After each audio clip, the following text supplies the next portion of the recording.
Trusting in God's plans. Jeremiah 29:11. For I know the plans I have for you, declares the Lord. Plans to prosper you and not harm you. Plans to give you a future and a hope. So welcome to my channel.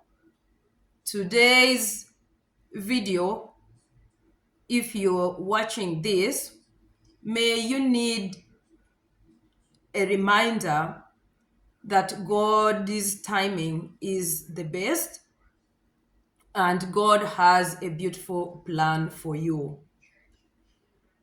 So let's take this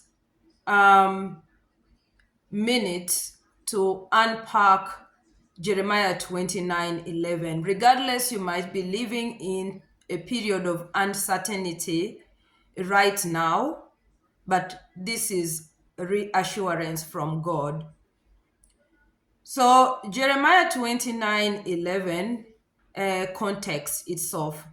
The first thing is to understand about Jeremiah 29:11 is its context. So this verse was part of a letter from the prophet Jeremiah to the Israelites who were in exile in Babylon. They were going through a period of loss, confusion, and despair. God, through Jeremiah, assures them that their suffering is not the end of their story. This promise was made not as an instant fix. They would wait or remain in exile for the next 70 years, but God was telling them that He had not forgotten them and that their future was secure in His hands. It might be for them, but what does this verse mean for us today? Although Jeremiah 29:11 was originally written for the Israelites, it means, or this message of hope applies to us today. Life often takes unexpected turns. We face challenges, setbacks, and seasons where we feel like we are stuck in our own kind of exile. But this verse reminds us a future filled with hope, not despair. So, some of the things we also need to consider is we need to continuously trust in God, regardless we are in uncertain times.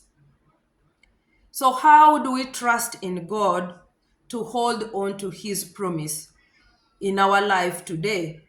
We have to have faith in God's timing. Regardless, it might be you feel weary, you feel tired, you expect change right now. There are things that I sometimes think I should be having right now all set in place, but my intuition or the Holy Spirit reminds me that God's timing is the best in the things that I might be feeling weary or in.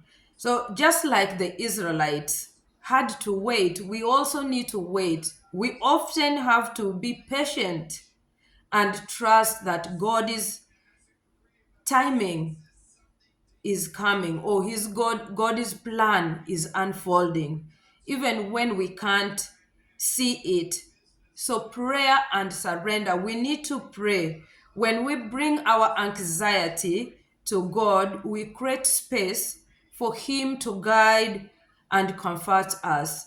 Yeah, sometimes I also experience this anxiety here and there when there are certain things that trigger me, and then I'm like, what is going on? I consult with friends, I go talk to my parents, but at the end of the day, I turn to God. and say, God, yes, people know what maybe I might be going through or what I need help with.